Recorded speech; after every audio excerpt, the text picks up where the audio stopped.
Hakikisha una like video hii na kusubscribe ili kupata video zaidi kama hizi. Filamu inaanza na hadithi ya kale ya Amazon kuhusu machozi ya mwezi. Huu ni mti wenye nguvu za kichawi za kuponya na kuondoa laana na ugonjwa wowote. Watu wengi walikuwa wakisafiri umbali mrefu kuutafuta, lakini aliyekuwa maarufu zaidi alikuwa mshindi wa vita Agire, ambaye alikuwa ameapa kupata nguvu za mti huo. Agire na watu wake walipigana na msitu uliolinda mti huo wa kichawi mpaka alipogunduliwa na walinzi wa kweli wa mti huo ambao walimtunza na kumponya. Mara tu alipoona, Agire akawataka wampe kichwa cha mshale ambacho ni ufunguo wa kuupata mti huo. Walinzi wakakataa, hivyo mshindi huyo wa vita akawashambulia. Lakini yeye na watu wake wakapata laana ya kutoweza kuondoka tena mbele ya mto wa Amazon. Baadaye tunamuona McGregor akionekana kusimulia hadithi ya mti huo, akionyesha mahali mti unaweza kupatikana kwenye ramani. Akawasilisha mawazo yake kuhusu kichwa cha mshale kwa watu waliohifadhi vitu vya kale pamoja na vitu vingine vya thamani, na akaomba ruhusa ya kukipata ili aweze kuanzisha msafara wa kuyatafuta machozi ya mwezi. Dada yake Lily, ambaye ndiye mwandishi halisi wa hotuba ile, akaonekana juu ya dari la jengo akitamka maneno pamoja naye. Alipogundua kuwa kaka yake hataweza kuwashawishi watu hao kuwapa kichwa cha mshale, Lily akaamua kuchukua hatua mwenyewe, huku McGregor akiwazubaisha kwa mazungumzo. Akaingia kwenye korido za jengo hilo akiwa na ramani iliyomwelekeza kwenye chumba chenye vitu vya kale, ndipo alipogongana na Prince Joachim. Mwanamume huyo akadhani Lily alitafuta chumba cha wasaidizi, hivyo akamruhusu apite. Lily akaingia kwa siri kwenye chumba hicho na kubadilisha nguo, akivaa mavazi ya kiume ili asitambulika kirahisi. Akafanikiwa kupata sanduku lenye kifaa hicho cha kale, na mara tu alipolifungua na kuiba kichwa cha mshale, Joachim akaongozwa kuingia humo na mmoja wa wanachama wa jengo hilo. Yeye pia alikuwa akikitafuta kichwa cha mshale, hivyo walipofungua sanduku na kuona hakipo, Joachim akageuka na kumwona Lily akijaribu kutoroka. Akaamuru watu wake wamzuie, lakini Lily akafanikiwa kupigana nao wote kwa mbinu za ujasiri na ubunifu, akionyesha uwezo wake wa kimwili pamoja na akili yake. Mwisho wa yote ni Joachim aliyemzuia. Akamsukuma Lily hadi kwenye ngazi za maktaba na kumrusha nje ya dirisha. Lily akashikilia kwa nguvu wakati Joachim akalegeza kamba za ngazi hizo, jambo lililomfanya Lily arushwe mbali zaidi kuelekea barabarani. Joachim akamwambia ampe kichwa cha mshale kama anataka msaada wake. Hivyo Lily akamrushia sanduku, kisha akaruka ndani ya basi ambalo kaka yake alikuwa amelisimamisha kwa ajili yake. Joachim alipolifungua sanduku hilo, akaona kichwa cha mshale hakipo. Mwanachama wa jengo hilo akajaribu kumwomba msamaha kwa kupoteza kifaa hicho cha kale, lakini baada ya Joachim kujua Lily ni nani, akawaua wote. Baadaye Lily na McGregor wakapakia vitu vyao ili kuanza safari yao ya uchunguzi kuelekea mto wa Amazon na kutafuta ule mti, wakiwa na imani kubwa kwamba utasaidia kuponya magonjwa duniani. Baada ya kupanga njia yote ya safari, kilichobaki ni kupata nahodha wa kuwaongoza kupitia mtoni. Basi tunahamia Amazon muda fulani baadaye, katikati ya safari ya mashua iliyobeba kundi la watalii wa Uingereza wakisafiri kando ya mto. Nahodha wa chombo hiki kilichochakaa sana ni Frank, tapeli ambaye ameunda safari yake yote kwa wazo kwamba kila kitu katika Amazon kingeweza kukuua ili aweze kuwalaghai abiria wake na kupata pesa zaidi. Alitumia mbinu na mitego mbalimbali kuwafanya watalii waamini kwamba walipitia tukio hatari la kusisimua. Hata alilipa kabila fulani ili limsaidie kufanya uongo. Wakati huo huo, Lily na McGregor wakafika katika mji mdogo ulioko karibu na Amazon ambako Frank alianzisha shughuli zake. Pia Lily na kaka yake walifuatiliwa na watu wa yule Prince Joachim. Lily akafurahia kupata nahodha wa kuwapeleka kwenye safari yao, hivyo akakimbia kumtafuta Nilo, ambaye ilionekana akimiliki mashua nyingi bandarini. Kwa upande mwingine, Nilo alienda kuzungumza na Frank ambaye amewasili bandarini, akimtaka alipe deni aliyodaiwa. Frank aliposhindwa kulipa kiasi chote, Nilo achukue injini ya mashua yake na kuifungia, akisema atairudisha tu pale atakapolipa deni lote. McGregor na Lily wakatengana ili kumtafuta Nilo. Lily akajikuta amesimama mbele ya ofisi ya Nilo, lakini badala yake akaongea na Frank. Frank amevunja mlango wa ofisi ili aibe ufunguo wa kuchukua injini yake, na akajifanya kuwa yeye ni Nilo ili Lily asigundue mpango wake. Lily alipoeleza kwamba alihitaji mtu wa kumpeleka safari ya mtoni na kwamba alikuwa na pesa nyingi, Frank akamfungulia mlango. Akaingia ndani kwa haraka na mara moja akamwambia mahali alipotaka kwenda. Frank bado akajifanya kuwa ni Nilo, huku akimwambia Lily kwamba sehemu aliyotaka kwenda ni hatari sana na kumuuliza alipata wapi ramani hiyo. Lily akajivunia ramani hiyo, akisema ilichorwa na mchoraji ramani wa Agire takribani miaka 400 iliyopita, na kwamba ilikuwa ya baba yake ambaye alikuwa akimhadithia kuhusu hadithi hiyo ya kale. Frank akamcheka na kupendekeza aina nyingine ya safari ya kusisimua. Lily akagundua kwamba Frank alikuwa akijaribu kufungua kisanduku chenye ufunguo wa mashua yake, hivyo Lily akamfungulia. Hilo likamshawishi Frank kukubali kazi hiyo, na akamuongoza Lily hadi kwenye mgahawa ili wakamilishe makubaliano yao. Wakiwa wanabishana kuhusu bei ya safari, McGregor akafika pamoja na Nilo halisi. Lily akamuaga Frank baada ya kugundua kwamba alikuwa amedanganywa. Wakati huo Frank akaona kile kichwa cha mshale kilichoning'inia shingoni mwa Lily. Baada ya kukiona, akaamua kwa dhati kumfanya Lily awe mteja wake, na akaendelea kupunguza bei ya safari, akisema kwamba yeye ndiye mtu pekee anayeweza kumfikisha huko. Ghafla, Jaguar akaingia ndani ya mgahawa, na wakati Nilo akikimbia kujificha, Frank akawalinda McGregor na Lily dhidi ya mnyama huyo, akipambana naye na hatimaye kumshinda kwa kutumia kipande cha nyama ya steki. Namna Frank alivyokabiliana na Jaguar ikamshawishi Lily kwamba yeye ndiye mtu sahihi kwa kazi hiyo, hivyo Lily akamwajiri papo hapo. Baadaye Frank akawachukua ndugu hao kuelekea bandarini, lakini tatizo jingine likatokea. Lily akatekwa na baadhi ya wenyeji kwa ajili ya Joachim, na Frank akaondoa mashua pamoja na McGregor ili kuwakwepa watu wa Nilo. Bahati nzuri, Lily akafanikiwa kuwatoroka watekaji wake haraka baada ya kukimbia kwa ustadi kuzunguka gati, na hatimaye akachukuliwa na Frank pamoja na McGregor ndani ya mashua. Walipoondoka kwa mashua, Joachim akaarifiwa kwamba Lily hakutekwa, hivyo akaamuru watu wake waibue manowari yao juu ya maji. Alikuwa na dhamira kubwa ya kufika kwenye ule mti kwa sababu aliamini utasaidia Ujerumani katika vita vya kwanza vya dunia. Kwanza, Joachim akapiga risasi kuelekea mashua, lakini iliposhindikana, akalenga bomu kuwashambulia. Kwa ujanja mkubwa, Frank akaokoa mashua kutokana na bomu hilo, huku manowari ikinaswa kwenye kamba na kupelekwa kwa nguvu kuelekea bandarini na kuharibu meli zote za Nilo. Hatimaye Frank na abiria wake wakaanza safari yao kuelekea kwenye ule mti wa kichawi. Wakati McGregor hakufurahia sana kuwa chini ya jua kali, Lily akafurahia kila dakika akiwa mtoni. Akasisimuka kwa kila alipoona kiumbe kilichozunguka karibu na mashua, na akarekodi kila kitu alichoweza kwa kamera yake ya mkononi, akiwemo Frank mwenye mwili mkubwa. Frank ni mtu mwenye udadisi, hivyo naye akajaribu kutumia kamera hiyo, jambo lililoonyesha kwamba huenda alivutiwa na Lily. Hata hivyo, Lily hakumpa muda mwingi wa kupumzika, na akamtaka aelekeze mashua yake kupitia njia iliyo hatari zaidi lakini ya haraka. Frank akamletea ubishi kidogo kuhusu hilo, lakini kwa kuwa Lily alisisitiza, akaamua kumruhusu afanye alivyotaka. Baadaye, Frank akatia nanga mashua usiku ili injini ipumzike. McGregor akaenda kulala, huku Frank na Lily wakibaki juu ya boti wakizungumza kidogo zaidi na kuanza kuzoeana. Hata hivyo, McGregor akakutana na tukio lisilo la bahati na Jaguar, jambo lililomleta yule paka mkubwa hadi kwenye boti. Frank akamwambia Proxima atulie na akaanza kulamba uso wa McGregor. Lily akakasirika sana kwa Frank alipogundua kwamba Proxima ni mnyama wake wa kufugwa, na imani yoyote aliyokuwa ameanza kuwa nayo kwake ikapotea kwa muda.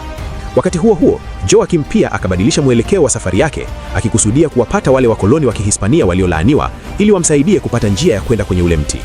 Alipofika mahali ambapo Aguirre na watu wake walikamatwa kwa laana hiyo, Joachim akaukaribia mwili wa yule mshindi wa Kihispania na kumwagia kidogo maji ya mto ili kumwamsha. Nyoka wawili wakatokea kutoka kwenye mwili wa Aguirre, na kupitia wao akafanya makubaliano na Joachim ili wapate kichwa cha mshale, ili wote wawili wapate kile walichokitafuta. Nyoka akaapa kuthibitisha makubaliano hayo, na Joachim akamwachilia mshindi wa zamani wa Kihispania pamoja na watu wake kutoka gerezani. Siku iliyofuata, Frank na abiria wake hatimaye wakafika kwenye maporomoko ya maji yenye mikondo mikali.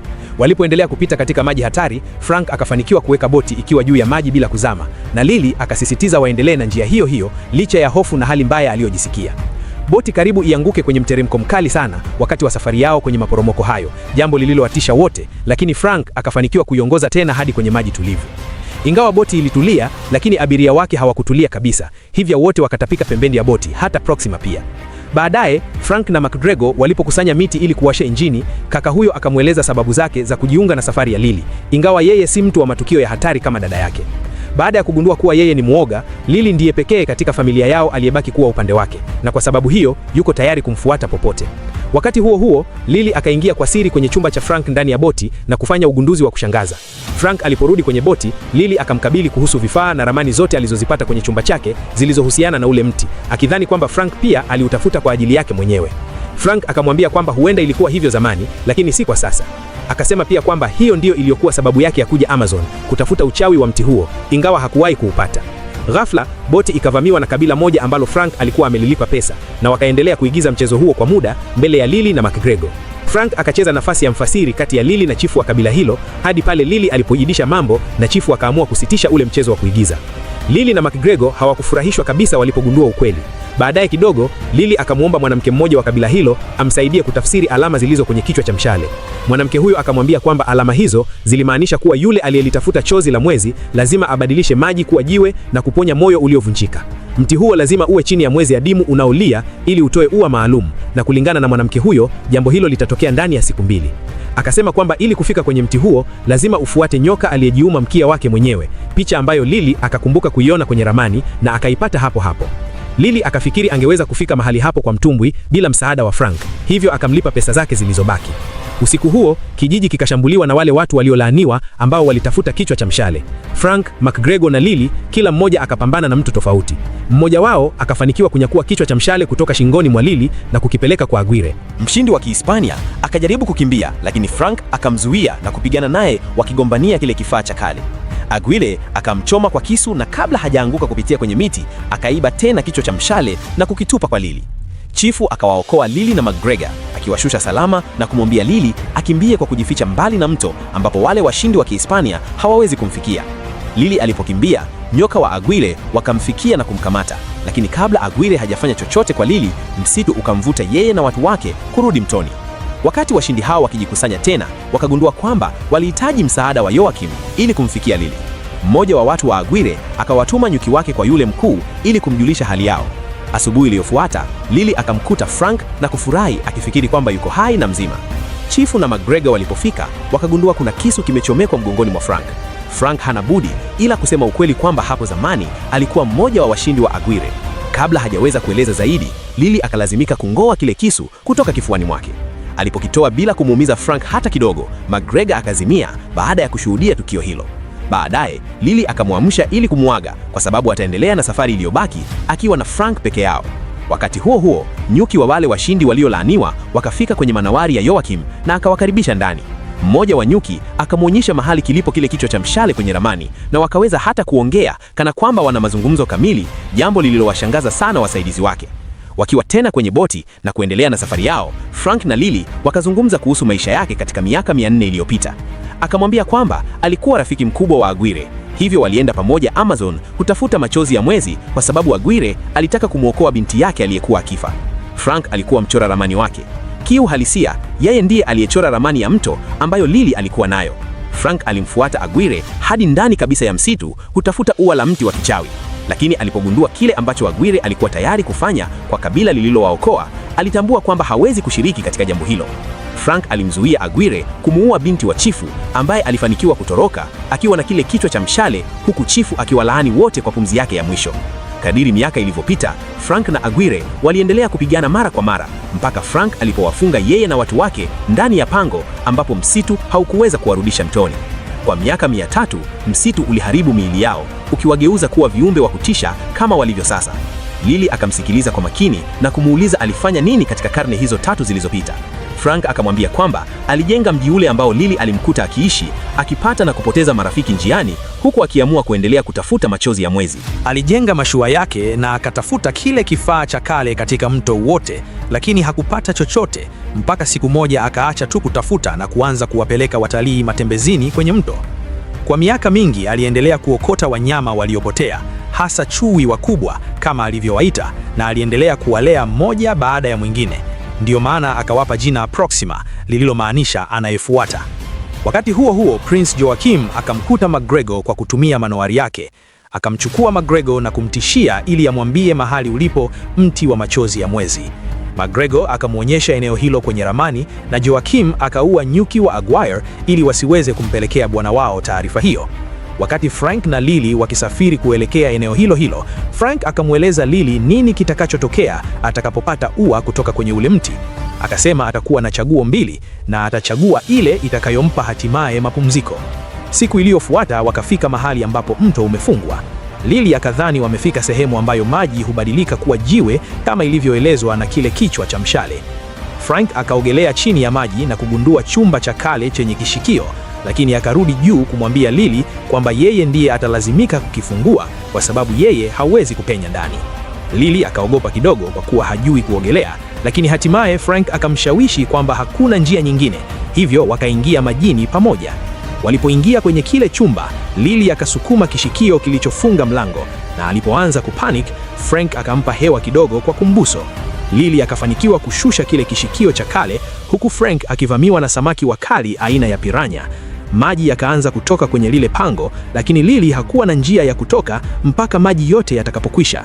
Frank alipofika kwake akidhani amekufa maji, Lily akaamka na kumpiga kofi kwa kumwacha chini ya maji. Walipovaa nguo zao wakagundua kwamba wamepata mahali ulipo ule mti, lakini tatizo jingine likajitokeza maji yalipokwisha kabisa kwenye lile pango. Joachim alikuwa pale pia akiwa amemshika McGregor kama mfungwa. Kama kwamba haitoshi, mmoja wa nyuki wa Aguirre alikuwa akiwafuatilia na akarudi kuwapelekea wanaume waliolaaniwa habari za mahali walipo. Joakim akachukua kile kichwa cha mshale kutoka kwa Lily na kumlazimisha Frank awaingize ndani ya pango lenye ule mti kwa kutumia mashua yake ya mvuke. Walipofika kwenye ule mti, ukaonekana kama umekufa kwa karne nyingi. Joakim anamwambia Lily aufanye mti utoe maua kwa sababu yeye ni mmoja wa wachache waliojua jinsi ya kufanya hivyo. Lakini Lily akakataa, ndipo Frank akasema atafanya hivyo kwa sharti la kupata ua moja kama malipo. Joakim akakubali masharti hayo, lakini akamshikilia McGregor kama dhamana. Frank akachukua kile kichwa cha mshale kutoka kwa yule mkuu na kujaribu kutafuta njia ya kuufungua ule mti. Aliposhindwa mara ya kwanza, Joakim akamfanya Lily amsaidie kwa kubadilishana na lile ua ambalo Frank ameahidiwa. Wawili hao wakifanya kazi kwa pamoja, hivi karibuni wakagundua kuwa kile walichodhani ni kichwa cha mshale si hicho kabisa, bali kiuhalisia ni moyo. Kulingana na maelekezo, wakauvunja vipande vipande na kugundua kipande cha kichawi ndani yake. Wakakiweka kipande hicho upande mmoja wa mchoro wa jiwe na moyo uliorekebishwa upande mwingine. Uchawi wa mti ukaonekana mara moja ulipoanza kuchanua chini ya mwanga wa mwezi. Mara tu mti ulipochanua kikamilifu, Lily akampiga Frank risasi wa kumfanya anguke chini kabisa ya pango. Joakim akawatuma watu wake wakachume ua kutoka kwenye mti kabla ya mwezi unaolia kuzama. Wakati huo huo, Frank akamwokoa McGregor kutoka kwa watu wa Joakim na wakachukua tena meli yao kwa msaada kidogo kutoka kwa Proxima. Lily akaruka juu ya mti ili kupata ua, lakini akafanikiwa kwa tabu kukimbia haraka na kuchukua moja kabla mwezi haujazama. Alipofanikiwa kung'oa ua moja, akaanguka kutoka kwenye mti na Joakim akawa hapo kumtishia tena, akimtaka ampe ua hiyo ili aokoe maisha yake na ya kaka yake. Ghafla, mti ukaanza kusambaratika, hivyo Lily akaliacha ua na kumshika yule Prince Joakim ili kujiokoa. Wakati huo huo, Frank naye akafanikiwa kushika ua hilo. Kabla ya tukio kuisha, wale waliolaaniwa nao wakafika kwenye mti na kumuua yule Joakim. Wakajaribu pia kumfuata Lily, lakini Frank akawaonyesha ua hilo na kuwavuta wamfuate. Akamwacha McGregor juu ya uso wa ardhi na kumwacha Proxima akae naye ili kuwalinda yeye na Lily. Lily akaruka kutoka kwenye mti karibu na kaka yake na wakaona Frank akikusudia kuigongesha boti kwenye mnara wa kale. Wahispania wakapigana na Frank kwa ajili ya ua, lakini akafanikiwa kupambana nao wote walipomshambulia. Mwishowe akapambana na Aguirre ambaye tena akachukua ua hilo, lakini ikafichuliwa kuwa liko mikononi mwa McGregor ili aweze kumpa Lily. Boti ikagonga mnara wa kale na kuzuia maji ya mto kuingia ndani ya pango. Msitu ukawachukua Wahispania wote pamoja na Frank na kuwageuza tena kuwa mawe kwa sababu haukuweza kuwarudisha mtoni. Lily akafika mahali hapo na kuamua kumpa Frank ua hilo ili ivunje laana yake, hata kama itamaanisha kuacha ndoto zake za kusaidia wanadamu. Lakini hakuna kilichotokea, hivyo yeye na kaka yake wakaondoka, huku Proxima akingoja kwa subira mbele ya bwana wake. Ghafla Lily akasikia miungurumo yake wakati Frank akarudi tena kuwa hai na akakimbilia mikononi mwake. Wakati huo wakagundua kuwa mti wa kichawi umewapa ua moja zaidi kama zawadi. Baadaye wakarudi mjini na kumpa Nilo kile chombo kidogo walichotumia kusafiri kurudi. Na katika picha ya mwisho ya filamu, wote wakarudi pamoja London. Lily na Frank wakaonekana wakiendesha gari kupitia London, huku Proxima akiwa amekaa nyuma. Asante kwa kutazama. Tafadhali like na kusubscribe na bonyeza alama ya kengele ili kupata taarifa mpya za filamu.